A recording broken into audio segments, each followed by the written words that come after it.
कि आजकल शादियां बहुत लेट हो जाती है, जैसे शादी लेट होती है बच्चे भी लेट हो जाते हैं। योगा मतलब सिर्फ आसन नहीं है। डिलीवरी नॉर्मल हुई है, सिजेरियन सेक्शन हुआ है, ये इंपॉर्टेंट नहीं है। बेबी लड़का है लड़की है ये इंपॉर्टेंट नहीं है। वो गोरा है या काला है ये इंपॉर्टेंट नहीं। इंपॉर्टेंट यही है कि मदर और बेबी हेल्दी रहे। स्वराज्य हमारा जन्म सिद्ध अधिकार है वो, और हमें मिलना चाहिए। तो ये मैं बोलती हूँ कि बच्चों के लिए breast feeding is the first right, उससे वो नहीं छीनना। तो अगर हमें चाहिए कि हमारी आने वाली पीढ़ी बहुत ही अच्छे से स्ट्रांग हो, सुदृढ़ हो, कोई ज्यादा उनको हेल्थ कॉम्प्लिकेशंस ना हो, तो उसके लिए गर्भ संस्कार, प्रीनेटल योगा और ये proper breast feeding is very very. अगर आपने पार्ट 1 नहीं देखा है तो नीचे दिए डिस्क्रिप्शन बॉक्स में आपको लिंक मिल जाएगी, तो जल्दी जाके पार्ट 1 देख लो। तो चलिए फिर देखते हैं पार्ट 2। अगर किसी को ज्वाइन करना है प्रीनेटल पोस्टनेटल योगा, तो आप उसमें क्या क्या कवर करते हो? सबसे पहले तो मैं अ, उनको कंफर्टेबल करती हूँ। ओके, क्योंकि काफी टाइम ऐसे होता है, काफी बार ऐसे होता है कि प्रेग्नेंट होने के बाद वो लोग योग की तरफ आते हैं, उन्होंने कभी योग किया नहीं होता है। तो छोटे छोटे आसन तो हम देते ही, आसन practice is of course very important practice. तो वो आसन प्रैक्टिस हम करते हैं, उसी के साथ हम प्राणायाम करते हैं, मेडिटेशन धारणा ध्यान करते हैं। मुद्रा और बंध एक अलग प्रकार रहता है, अलग अलग मुद्रा रहते हैं, वो बहुत ही अच्छे से इफेक्टिव है ड्यूरिंग प्रेगनेंसी। तो हम ये सारी चीजें करते हैं। सूक्ष्म व्यायाम करके एक छोटा सा प्रकार रहता है, जिसके कारण प्रेगनेंसी में बहुत बार आपने देखा होगा कि शरीर में सूजन आ जाती है, बराबर, वाटर रिटेंशन होता है, तो ब्लड सर्कुलेशन प्रॉपर नहीं होता है। तो वो सूक्ष्म व्यायाम मतलब हमारे जो स्मॉल जॉइंट्स रहते हैं उनके लिए पर्टिकुलर एक्सरसाइज दी जाती है, तो हम ये करते हैं। गर्भ संस्कार में अलग अलग म्यूजिक में प्रोवाइड करती हूँ उनको, और वो कैसे कब सुनना चाहिए ये मैं बताती हूँ।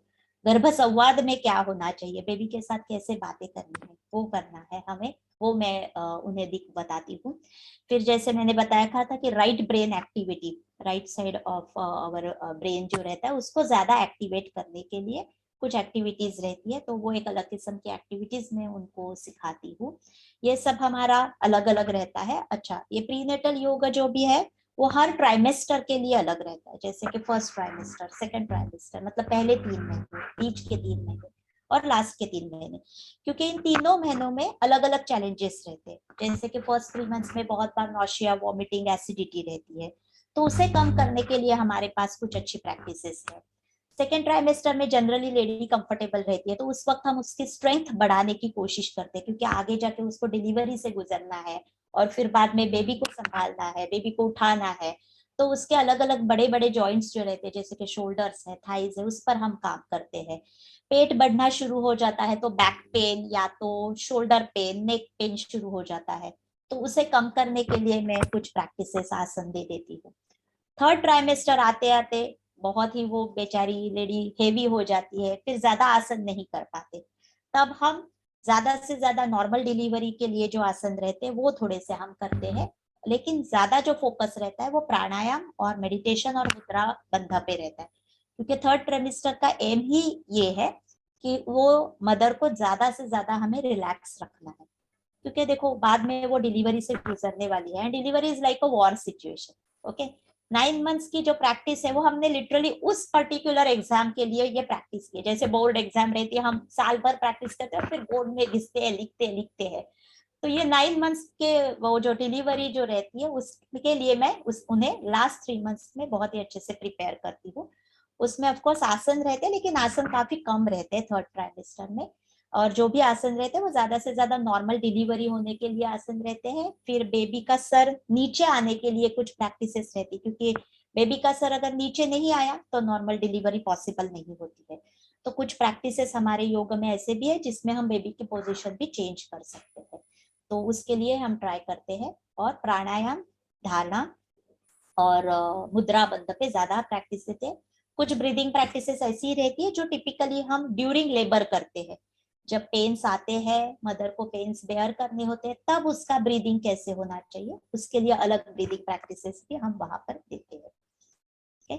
तो इतना सारा मैं ये मेरे प्री नेटल ओके। क्लासेस में, कोर्स में कवर करती हूँ। ओके, तो आप जब प्रेग्नेंट लेडीज को योगा सिखाती है तो आप उसके साथ डाइट प्लान भी उनको सजेस्ट करते हो कि what you should eat in pregnancy? जी जरूर। डाइट तो इनएविटेबल पार्ट ही है प्रेगनेंसी का। और कैसे रहता है ना कि बहुत बार जैसे ही कोई लेडी प्रेग्नेंट हो जाती है, उसको अलग अलग लोग आके अलग अलग सलाह देना शुरू कर देते हैं कि अब तू प्रेग्नेंट है तो तुझे ये खाना चाहिए, तुझे वो खाना चाहिए, तुझे ये करना चाहिए, ये नहीं करना चाहिए, या ये नहीं खाना चाहिए। तो वो बेचारी बहुत कंफ्यूज रहती है। तो काफी सारे मिसकंसेप्शन पहले तो क्लियर करती हूँ। तो डाइट में बहुत अच्छे से बताती हूँ, उनके जो भी कंसेप्ट, उनके दिमाग में जो भी क्वेरीज रहती है उससे तो हल करती हूँ। तो यस, मैं डाइट की भी उनको कंसल्टेंसी जरूर देती हूँ। आप एक आयुर्वेदिक डॉक्टर हो, राइट? तो जी। आयुर्वेद डॉक्टर हो, आपका एक प्रोफेशन है ऑलरेडी, तो आपने like what was the inspiration कि आपने ये प्रोफेशन क्यों चुना? मतलब आपको प्रीनेटल और पोस्टनेटल योगा क्यों चुना कि हमें इस डायरेक्शन में जाना चाहिए? क्योंकि योगा ठीक है, आपने योगा सीख लिया, बट फिर उसमें भी आपने prenatal and postnatal yoga choose किया, तो what was the inspiration behind that? सबसे पहले तो योगा और आयुर्वेद बहुत ही अच्छे से एक दूसरे को कॉम्प्लीमेंट्री ऐसे साइंस है। ओके। जब मैंने आयुर्वेद का कोर्स, मतलब आयुर्वेद के जो 5.5 साल का हमारा कोर्स था, उसमें भी हमें सेकेंड ईयर में योगा सिखाया गया था। मैं बचपन से योग की प्रैक्टिस मेरे पापा के साथ करती आ रही हूँ, तो योग के प्रति पहले ही एक अच्छे से लगाव था मेरा। अ, दूसरी चीज ऐसी हुई कि जब मैं खुद प्रेग्नेंट थी, तब मैंने एक डॉक्टर की सलाह के साथ ये सारे गर्भ संस्कार, और she is very leading doctor in Mumbai, तो उनके यहाँ पे मैं जाया करती थी। और मैंने गर्भ संस्कार और थोड़ी सी योगा प्रैक्टिस, ये जो म्यूजिक वगैरह जो है, अच्छा सुनना, अच्छा पढ़ना, ये सब किया। और मुझे उसके साथ मेरे जो फर्स्ट मेरा चाइल्ड, मेरा बेटा था, उसके साथ बहुत ही अच्छे इफेक्ट मुझे ये मिले गर्भ संस्कार के और ये प्रैक्टिस के साथ। तो वहां पर तो मैं जाया करती थी, तो शी वॉज गायनेकोलॉजिस्ट, तो वहां पर योगा की प्रैक्टिस थोड़ी ही हुआ करती थी। लेकिन बाकी के भी प्रैक्टिसेस, जैसे कि डाइट कंसल्टेंसी है, या जो भी हमारे डाउट्स रहते वो क्लियर किए गए थे, गर्भ संस्कार वगैरह हुआ था। और उसके मुझे बहुत अच्छे से इफेक्ट मिले मेरे बेटे के लिए। तो मुझे ऐसे लगा कि ये जो नॉलेज है वो ज्यादा से ज्यादा लोगों तक पहुंचना चाहिए, क्योंकि मैंने ये सब किया था, वो it was almost 20 years back. उस वक्त हाँ लोग जाया करते थे, लेकिन अब जितना अवेयरनेस है प्रेगनेंसी को लेकर, उतना अवेयरनेस उस वक्त भी नहीं था। हाँ, प्रेगनेंसी हो गई, चलो, अभी अभी नया नया ये कंसेप्ट आया था कि प्रीनेटल योगा है, या तो प्रीनेटल गर्भ संस्कार वगैरह है। तो जो मुझे फायदे मिले, मुझे ऐसे लगा कि सारे समाज को मिलने चाहिए, सारे लेडीज को मिलने चाहिए। क्योंकि कैसे रहता है ना, प्रेगनेंसी बहुत ही नाजुक अवस्था रहती है। हाँ, बाहर से लोगों को दिखता है कि ये प्रेग्नेंट है, चलो हाँ थोड़ा सा पेट बड़ा है, लेकिन वो कौन से मेंटल कंडीशन से गुजरती है वो सिर्फ वो मदर जान सकती है। और हमेशा वो बता भी नहीं सकती, क्योंकि प्रेगनेंसी में हॉर्मोन्स इतने, हॉर्मोन्स का बढ़ाव चढ़ाव होता रहता है, कभी वो कम होते हैं, कभी बढ़ते हैं। उसके साथ वो काफी इमोशनल रहती है। और प्रेगनेंसी में इतने अलग अलग सिम्टम्स दिखाई देते हैं कि अगर कोई हम किसी को बताने जाते हैं तो लोगों को हंसी आती है, अरे ऐसे क्या हो रहा है तुझे। ओके। फिर काफी जो बड़े बुजुर्ग रहती है, जो फीमेल्स रहती है, उनका एक थोड़ा सा, मतलब मैं उनको गलत नहीं कहूंगी, लेकिन उनको लगता है अरे हमें तो ऐसे नहीं हुआ था, ये इनका कुछ अलग ही हो रहा है, बराबर। लेकिन वो प्रेग्नेंट लेडी उससे गुजर रही है, वो झूठ तो नहीं बोल रही हो। क्योंकि मुझे प्रेगनेंसी में, फर्स्ट प्रेगनेंसी में बहुत ही ज्यादा नौशिया और वॉमिटिंग हो रहा था continuously. I was vomiting for whole 9 months। Okay. तो नौशिया था, कंटिन्यूअस वॉमिटिंग थी, तो आई वॉज टोटली डिस्टर्ब कि ये क्या हो रहा है मेरे साथ। तो अलग ही हो जाती है वो कंडीशन। तो उसे कम कैसे किया जाए, ये मैं बहुत बार मतलब सोचती थी कि, और ये जो सारी कंडीशन है उसको बैलेंस करने आना चाहिए। 9 months तो हम ऐसे वॉमिट करते नहीं बैठेंगे, या तो रोते नहीं रहेंगे। प्रेग्नेंट लेडीज काफी इमोशनल हो जाती है, जरा भी कुछ कोई बोल देता है तो उनके आंखों से आंसू आ जाते हैं। और बाहर वालों को लगता है अरे इतनी सी बात है, इतना क्या कर रही है, हाँ कोई कोई पहली औरत है क्या कि ये प्रेग्नेंट हो गई है। तो कैसे लोग जजमेंटल हो जाते हैं। तो मुझे ऐसे लगता है कि ये सारे कंट्रोल करना आना चाहिए उस लेडीज को, जिसके साथ उसकी जो प्रेगनेंसी का जो अनुभव है उससे बहुत ही अच्छा अनुभव मिले। वो बाद में ये याद करे कि मेरी प्रेगनेंसी बहुत ही अच्छी थी, I was completely relaxed during pregnancy, she should enjoy this pregnancy, right? क्योंकि ये अवस्था ऐसी कितनी बार आने वाली है हमारे लाइफ में, एक या दो बार ज्यादा से ज्यादा। तो and this is really very beautiful experience कि आप एक नए जीव को अपने शरीर में निर्माण कर रहे हो, right? It is just like a mother earth कि वो नए नए जीवों का निर्माण करती है, वैसे ही मैं हूँ, बराबर। तो वो ऐसे सुंदर एक्सपीरियंस आपको बाकी के लाइफ के लिए वो याद करने के लिए वो अच्छी मेमोरीज होनी चाहिए। और मैंने बिकॉज ऑफ माई वॉमिटिंग, मुझे बहुत बार ऐसे लगता है कि 9 मंथ्स में जब याद करती हूँ तो मुझे वो वॉमिटिंग ही याद आते हैं, मुझे वो नौशिया ही याद आता है। तो it should not be there, right? तो इसीलिए मैंने कुछ योगा प्रैक्टिसेस बाद में जाके, जब मैंने योगा का प्रॉपर डिप्लोमा किया, मैंने एमए भी योग शास्त्र में किया, तो कुछ कुछ ऐसे प्रैक्टिसेस मुझे बहुत ही अच्छे इफेक्टिव लगे कि जो मैं प्रेगनेंसी में यूज कर सकती हूँ। तो इसीलिए मैंने ये कोर्स डिजाइन किया और कुछ सिलेक्टेड प्रैक्टिसेस या तो कुछ प्रैक्टिस में थोड़ा सा मॉडिफिकेशन भी दिया प्रॉप्स के साथ, जैसे ब्लॉक्स रहते हैं, बेल्ट रहता है, सिंपल दुपट्टा रहता है, या तो आप वॉल के सहायता से भी अलग अलग आसन कर सकते हो, जिसके साथ आपका वो आसन भी इजी हो जाता है और आपको कोई हार्म भी नहीं होता है, कोई हानि नहीं पहुंचती है। तो ऐसे मैंने थोड़ा सा कुछ अपना दिमाग लगाया, कुछ पढ़ा, बहुत ज्यादा पढ़ा, बहुत लोगों के साथ मैंने बात की जो ऑलरेडी प्रीनेटल योगा सिखा रहे हैं, कुछ आउट ऑफ इंडिया जो कुछ प्रैक्टिसेस कर रहे हैं उनके मैंने वीडियोस देखे, उनके बुक्स पढ़े, और मुझे लगा कि ये ज्यादा से ज्यादा अपने लोगों के लिए ये पहुंचाना चाहिए, बराबर। तो इसके लिए मैंने ये टीचर्स ट्रेनिंग कोर्स डिजाइन किया और इसके साथ काफी प्रेग्नेंट लेडीज को मैं हेल्प कर रही हूँ, और उनको बहुत ही अच्छा लग रहा है। उनकी जो प्रेगनेंसी है वो मैं बहुत ही अच्छे से ब्यूटीफुल एक्सपीरियंस उनको देने की कोशिश कर रही हूँ कि आगे जाके उनको यही याद रहे कि प्रेगनेंसी मतलब क्या, तो बेबी के साथ connection, that baby is living inside her body. उन्हें ये नहीं याद आना चाहिए कि मुझे बैक पेन था, मुझे नौशिया था, मैं वॉमिट कर रही थी। ओके, वाओ, तो ये मतलब नहीं। ये आप यस। जो आपने खुद इतना उसमें रिसर्च किया, आपने कोर्स डिजाइन किया, और फिर आप ये जो अवेयरनेस है वो सबके साथ, जो नॉलेज है वो सबके साथ शेयर कर रहे हो। At I mean this is very great. Okay, so ये सब करते हुए, मतलब जब आप सिखाते हो प्रीनेटल पोस्टनेटल योगा, तो आप लाइक क्या प्रेशर्स एंड डिफिकल्टीज होती है जो आपको फेस करनी पड़ती है? प्रेशर एंड डिफिकल्टीज, मुझे सबसे ज्यादा प्रेशर इसी डिफिकल्टी का आता है कि लोगों को ऐसे लगता है कि योगा नॉर्मल डिलीवरी के लिए करना चाहिए। तो काफी बार फीमेल्स मेरे पास आती है, लेडीज आती है और उनके साथ उनकी मदर इन लॉ भी आती है या तो उनकी मदर आती है और बोलती है कि इसकी नॉर्मल डिलीवरी ही करवा दो। तो तो ये काफी ज्यादा प्रेशर, मुझे ऐसे लगता है कि ये प्रेशर मेरे लिए डिफिकल्ट होता है कभी कभी, क्योंकि ऐसे रहता है कि नॉर्मल डिलीवरी होना, हाँ योगा के साथ उसकी पॉसिबिलिटीज काफी अच्छे से बढ़ जाती है, लेकिन जैसे मैंने पहले ही बताया, नॉर्मल मतलब सिजेरियन सेक्शन ना होना इज नॉट नॉर्मल। तो मैं हमेशा वो मुझे बहुत अच्छे से एक्सप्लेन करना पड़ता है उस लेडी को भी और उसके मदर इन लॉ को, या तो उसके मदर को या तो उसके हस्बैंड को, कि नॉर्मल डिलीवरी के क्या क्राइटेरियाज है। इंपॉर्टेंट यही है कि मदर और बेबी हेल्दी रहे, ये सबसे बहुत इंपॉर्टेंट है।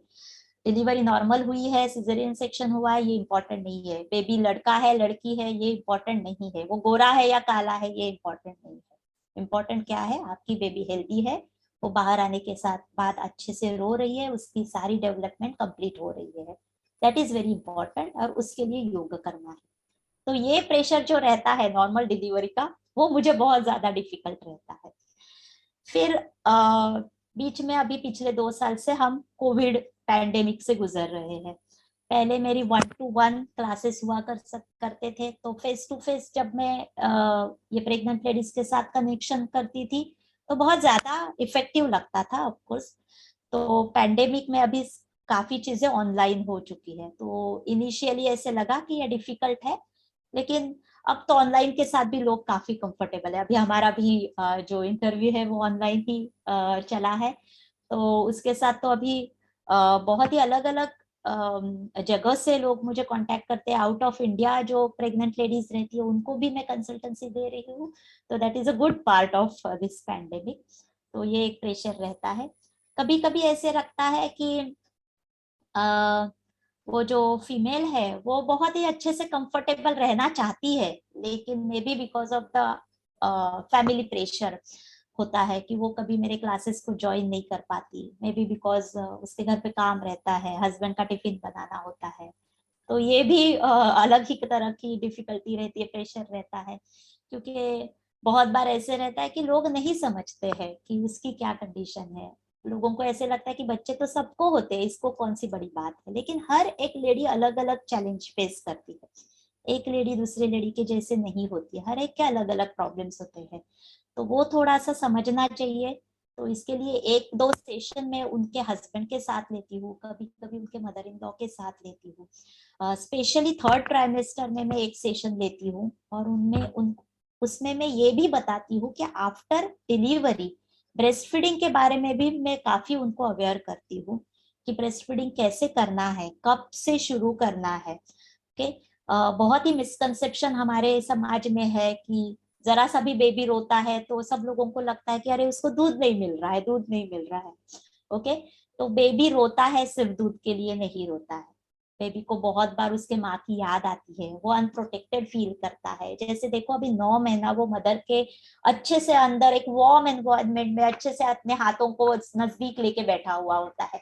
9 मंथ के बाद उसको कंप्लीटली उसको खुद को स्ट्रगल करना पड़ता है कि उसको आउटर एनवायरनमेंट के साथ एडजस्ट करना पड़ता है। हमें लगता है अरे बेबी को क्या करना है, सब तो मदर ने किया है। ऐसी चीजें नहीं होती है। बेबी जब नॉर्मल डिलीवरी के साथ जब बाहर आता है तब वो भी बहुत अच्छे से अपने एफर्ट्स लगाता है। आप जस्ट इमेजिन कि वो छोटे से वजाइनल कैनल से बेबी बाहर आता है। Is it easy? आपको लगता है आप 10 सेंटीमीटर के छोटे से एक टनल से आप अगर गुजरोगे तो आपको कितनी मेहनत करनी पड़ेगी? वो मेहनत करके बेबी आता है बाहर, बराबर। और उसके बाद उसको बाहर के टेम्परेचर से एडजस्ट करना पड़ता है, बाहर के जो एयर का प्रेशर रहता है उसके साथ एडजस्ट करना पड़ता है। मदर के बॉडी में उसको सब बना बनाया मिलता है, बेबी को तो ब्रीथ भी नहीं करना पड़ता है मदर के बॉडी में। बाहर आने के बाद सब चीजें खुद करनी पड़ती है, बराबर। तो ये सारी चीजें भी रहती है, उसके लिए भी बेबी रोता है। तो सिर्फ बेबी रोता है तो सारे लोग बोलना शुरू कर देते हैं अरे मदर को दूध नहीं आ रहा है, दूध नहीं आ रहा है। तो एक बार ये निगेटिव थॉट मदर के दिमाग में जाता है तो आगे का जो ब्रेस्ट फीडिंग का साइकिल है वो काफी डिस्टर्ब हो सकता है। तो उसके लिए भी मैं थोड़ा सा काउंसलिंग वो जो लेडी रहती है उसके हस्बैंड को भी देती हूँ, उसके मदर इन लॉ को भी देती हूँ, और उसके मदर को भी देती हूँ, जो भी उसके साथ बाद में रहने वाला है। क्योंकि यही लोग है उसके नजदीक के, अगर वो उसे अच्छे से एनकरेज करते हैं ब्रेस्ट फीडिंग के लिए, अच्छे वर्ड्स यूज करते हैं, अरे यू कैन डू इट। क्योंकि देखो ब्रेस्ट फीडिंग का साइकिल एस्टेब्लिश होने में, दूध आने में 5 से 7 दिन लगते हैं। वो अगर 5 से 7 दिन अगर अच्छे से वो मदर ने वहां पर गिव अप नहीं किया, बाकी के लोगों ने उसको अच्छे से सपोर्ट किया, तो 5वें 6ठे दिन से इतना अच्छे से दूध आना शुरू हो जाता है कि वो मदर बहुत अच्छे से फीड कर सकती है। Okay. Breast feeding is the first birth right of that child. हम बोलते हैं ना स्वराज्य हमारा जन्म सिद्ध अधिकार है वो, और हमें मिलना चाहिए। तो ये मैं बोलती हूँ कि बच्चों के लिए breast feeding is the first right. उससे वो नहीं छीनना चाहिए। उसके अलग बेनिफिट्स रहते हैं, मल्टीपल बेनिफिट्स रहते हैं, बेबी के लिए और मदर के लिए भी, और एंटायर मैनकाइंड के लिए। तो अगर हमें चाहिए कि हमारी आने वाली पीढ़ी बहुत ही अच्छे से स्ट्रांग हो, सुदृढ़ हो, कोई ज्यादा उनको हेल्थ कॉम्प्लिकेशंस ना हो, तो उसके लिए गर्भ संस्कार, प्रीनेटल योगा और ये proper breast feeding is very very important. तो उसके लिए मैं भी काउंसलिंग में करवाती हूँ उनको। ओके। मतलब यस। आपकी बातें सुन के ऐसे लग रहा है सिर्फ सुनते ही जाए, सुनते ही जाए। मतलब एक अलग दुनिया में लेके जाते हो आप, सच आपकी बातों से। अगर किसी को प्री नेटल और पोस्ट नेटल योगा ट्रेनर बनना है तो उसके लिए क्या एजुकेशन क्राइटेरिया होगा, क्या स्पेसिफिक स्किल्स की जरूरत होगी? राइट। सबसे पहले तो आपको प्रॉपर योगा एजुकेशन में डिप्लोमा आपको करना चाहिए। अलग अलग इंस्टीट्यूट्स बहुत अच्छे से ये डिप्लोमा ऑफर करती है। आजकल हमारे आयुष मिनिस्ट्री के साथ भी योगा के अलग अलग कोर्स है जिसको YCB लेवल 1, 2, 3, 4 भी कहा जाता है। योगा सर्टिफिकेट बोर्ड के अलग अलग एग्जाम्स रहते हैं। तो अगर आपने लेवल 2 के एग्जाम क्लियर की है तो आप आगे जाके प्रीनेटल योगा और पोस्टनेटल योगा का कोर्स कर सकते हैं, क्योंकि ये कोर्स थोड़ा सा एडवांस्ड है। उसके लिए आपको बेसिक योगा का नॉलेज होना बहुत जरूरी है, और ये बेसिक योगा नॉलेज आप आफ्टर 12th स्टैंडर्ड भी कर सकते हो। तो ये बहुत ही अच्छा एक करियर ऑप्शन है, क्योंकि आजकल बहुत ज्यादा फीमेल्स, लेडीज, औरतें प्रीनेटल योगा करना चाहती है। उसका अलग अलग रीजन भी है। बहुत सारी फीमेल्स बोले कि हमारे जमाने में तो ऐसे नहीं होता था, लेकिन वो जमाना और ये जमाना, उसमें बहुत फर्क है। आजकल की जो लेडीज है वो बहुत ही अलग अलग चैलेंजेस को फेस करती है। उनको करियर भी हैंडल करना होता है, घर को भी हैंडल करना होता है। तो ये वर्क लाइफ बैलेंस और उसी के साथ प्रेगनेंसी है, तो वहां पर अगर आप वो योगा करते हो तो बहुत अच्छे से फायदा ही होता है। होता क्या है कि आजकल शादियां बहुत लेट हो जाती है। जैसे शादी लेट होती है, बच्चे भी लेट हो जाते हैं। तो मेनी टाइम्स जो फर्स्ट प्रेगनेंसी आती है तो वो 30 ईयर्स के बाद ही आती है लाइफ में, बराबर। और एनाटॉमिकली अगर आप देखोगे फीमेल लाइफ में, बायोलॉजिकली और एनाटॉमिकली, तो 35 एज से जनरली फीमेल जो रहती है वो मेनोपॉज के तरफ जाना उसका शुरू हो जाता है, बराबर। तो 30 के बाद वो जो एग की क्वालिटी वगैरह रहती है वो काफी कम हो जाती है। इसीलिए आइडियली अगर आपको ऐसे कहा जाता है कि अगर आपको फर्स्ट बेबी हो तो वो आइडियली बायोलॉजिकली आपको 25 एज के पहले होना चाहिए, सेकंड बेबी 30 के एज के पहले होना चाहिए। लेकिन हाँ, practically it is not possible nowadays. तो बाद में ही होती है शादी, बाद में बच्चे होते हैं, लेकिन उसी के साथ फिर because of stress, pollution, lifestyle, वो जो लेडी है वो अलग अलग किस्म के जो डिसीजेस रहते हैं, जैसे डायबिटीज है, ब्लड प्रेशर है, थायराइड है, बहुत कॉमन हो गए हैं। तो ये भी रहता ही है उन लेडीज में, तो उसको भी मैनेज करना पड़ता है प्रेगनेंसी के साथ। तो उसके लिए भी योगा बहुत अच्छे से इफेक्टिव रहता है। तो बहुत ज्यादा फीमेल्स यहाँ पर आ रही है, प्रेगनेंसी योगा वो ऑप्ट करती है, सिलेक्ट करती है, और उसके लिए ज्यादा से ज्यादा प्रीनेटल योगा टीचर्स होने चाहिए, ऐसे मुझे लगता है। तो ये बहुत ही अच्छा एक करियर ऑप्शन भी योगा टीचर्स के लिए है। और बहुत ही इसमें, चलो पैसा तो मिलेगा, मॉनेटरी गेन्स तो है ही, लेकिन उसी के साथ एक अलग ही किस्म का सेटिस्फेक्शन है, एक अलग ही समाधान यहाँ पर मिलता है। तो उसके लिए जरूर ये प्रीनेटल पोस्टनेटल योगा करना चाहिए, और टीचर्स को भी ज्यादा से ज्यादा ये सिखाना चाहिए, ऐसे मुझे लगता है। Yes sure. तो मैं एक लास्ट क्वेश्चन पूछना चाहूंगी कि आप इतने सालों से ये योगा योगा के फील्ड में भी हो और अब आप prenatal postnatal yoga भी सिखाते हो, तो ये जो आपकी जर्नी थी वो कैसी रही, और ऐसा कुछ मेमोरेबल एक्सपीरियंस जो आपको हमेशा याद है, तो उसके बारे में आप कुछ बताइए। जर्नी तो बहुत ही सुंदर रही। पिछले 12-13 साल से मैं ये सिखा रही हूँ। खुद के लिए भी अच्छी थी, मैं भी काफी, जो 12 साल पहले मैं थी और आज 12 साल के बाद मैं हूँ, तो अलग अलग एक्सपीरियंस के साथ हमारे में भी कुछ डेवलपमेंट होती है। तो मेरी भी कुछ साइकोलॉजिकल डेवलपमेंट जरूर हो चुकी है इस जर्नी के साथ। सारे एक्सपीरियंस मेरे लिए प्यारे ही थे। भले वो नॉर्मल डिलीवरी हो या सिजेरियन सेक्शन हो। बेबी हेल्दी जब होता है, जब कोई भी मेरी स्टूडेंट बेबी के साथ अपना फोटो मुझे भेजती है, तो मुझे बहुत ही अच्छा लगता है, बहुत ही आनंद होता है उस बेबी को देख के। मेमोरेबल इंसिडेंट्स तो वैसे काफी थे। ड्यूरिंग पैंडेमिक ही एक दो इंसिडेंट ऐसे हुए। एक फीमेल थी और she was in second trimester, और सेकंड वेव के वक्त, मतलब पिछले साल की ये बात है। और उसके काफी close relatives due to pandemic एक हॉस्पिटल में थे। जैसे ही वो ठीक होते नहीं तो दूसरे हॉस्पिटल में चले गए, एक की तो डेथ भी हो गई। तो ऐसे काफी डिफिकल्ट ट्रॉमा से वो गुजर रही थी। And at the same time she was very regular with our classes. हफ्ते में 3 बार हम मिलते थे। आसन प्रैक्टिस वो बहुत ही अच्छा करते थे, लेकिन उसी के साथ उसने जो भी, मैं पॉजिटिव एफर्मेशंस उसको दिया करती थी कि मैं स्वस्थ हूँ, मेरी बेबी स्वस्थ है। और उसके साथ इतना अच्छा मतलब उसे फायदा हुआ कि in spite of all this traumas, ये कंटिन्यूअस उसके घर में ये हेल्थ के इश्यूज चल रहे थे बाकी रिलेटिव्स के साथ, लेकिन फिर भी उसने बहुत ही अच्छे से 9 मंथ्स कंप्लीट किए। उसके गायनेकोलॉजिस्ट को थोड़ी सी चिंता थी कि कैसे ये 9 मंथ्स कंप्लीट कर पाएगी, बट 9 मंथ्स 9 डेज बहुत ही अच्छे से कंप्लीट करके उसने उसकी नॉर्मल डिलीवरी भी हो गई और बहुत ही अच्छे से अच्छे वेट का बेबी बर्थ हो गया। तो that was really very memorable for me. बहुत ही अच्छा लगा कि इतने मेंटल ट्रॉमा से गुजरने के बाद भी उसने बहुत ही अच्छे से अपने आप को संभाला और पॉजिटिव थिंग्स ही बेबी की तरफ पहुंचाए। दूसरी भी एक केस थी, एक स्टूडेंट थी, एंड पैंडेमिक के वक्त की ही ये बात है। एंड उसको खुद को कोविड हो गया था ड्यूरिंग प्रेगनेंसी। तो पहले तो वो बहुत डरी हुई थी, लेकिन बाद में थोड़ा सा क्लासेस और मेडिटेशन, ध्यान धारणा के साथ उसने अपने आप को बहुत ही अच्छे से संभाला और विद इन 1 वीक वो बहुत ठीक भी हो गई। बेबी पे कोई भी उसका गलत प्रभाव नहीं पड़ा। 9 मंथ्स आते आते थोड़ा सा सोनोग्राफी में ऐसे लगा कि बेबी की तरफ जो ब्लड जा रहा है वो थोड़ा कम हो रहा है।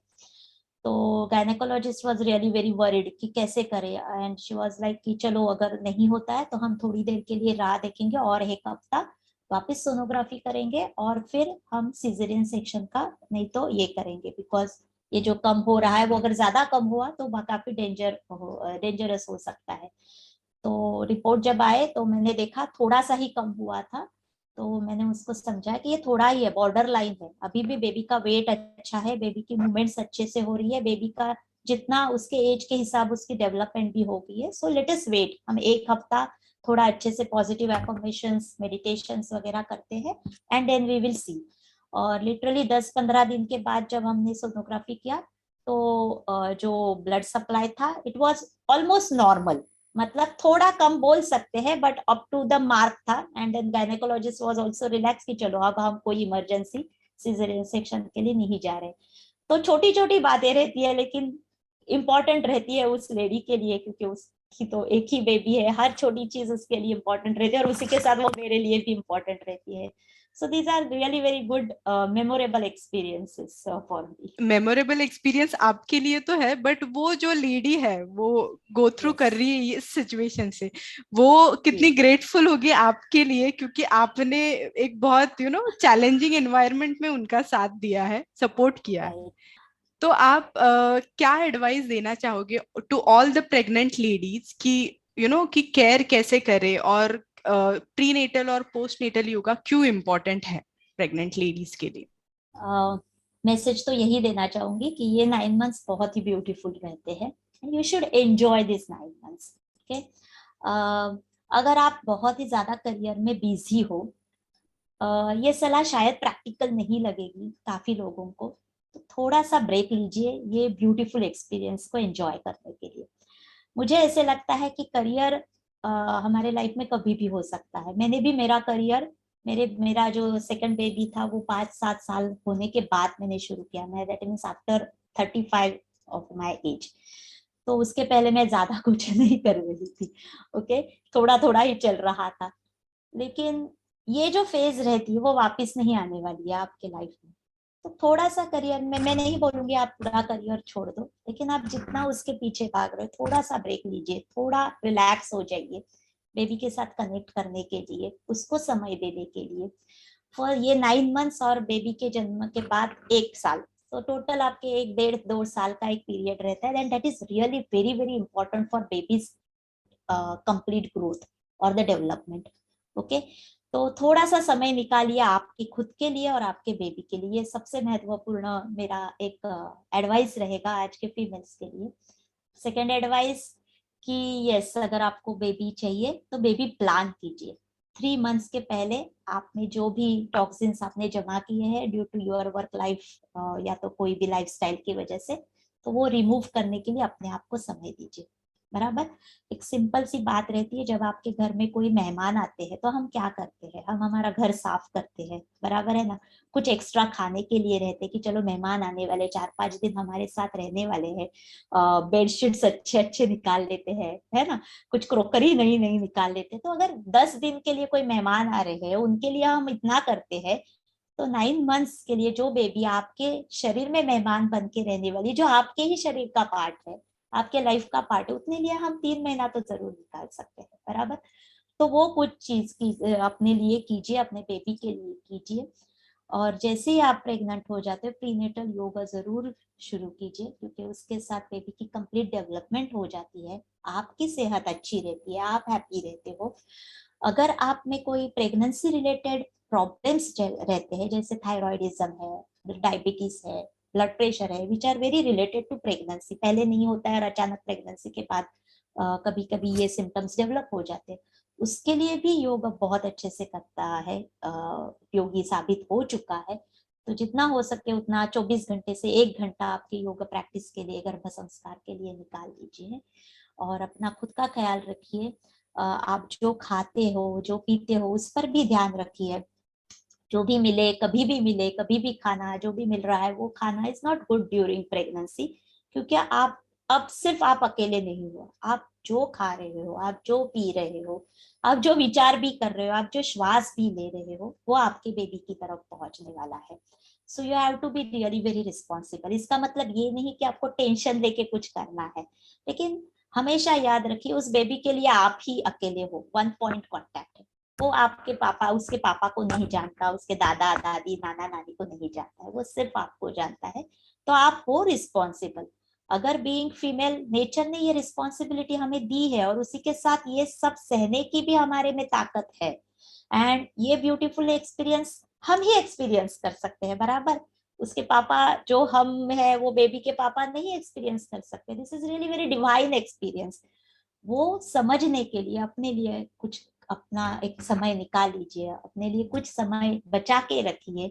तो ये मैं जरूर करूंगी, कहूंगी कि just give some time to yourself during this pregnancy and postnatal, prenatal also. इतना अच्छा नॉलेज आप एक्चुअली में आप स्प्रेड कर रहे हो, और जो अवेयरनेस आप सब में ला रहे हो वो बहुत ज्यादा इम्पोर्टेंट है। और one last thing I want to say कि जो प्रेगनेंसी एक ब्यूटीफुल फेज होता है हर एक औरत के लाइफ में, माँ के लिए और बच्चे के लिए, दोनों के लिए भी। तो उस जो फेज में आप उनको सपोर्ट हेल्प कर रहे हो, और ये जो अवेयरनेस है उनका डाइट और फिजिकल हेल्थ, बेबीज हेल्थ, सब चीजों में आप जो उनकी हेल्प कर रहे हो, वो सच में बहुत ज्यादा इंपॉर्टेंट रोल प्ले करती है उनके लाइफ में। So hats off to you, and also thank you so much for your valuable time, और इतनी अच्छी इंफॉर्मेशन सबको देने के लिए thank you so much. Thank you very much Mohini.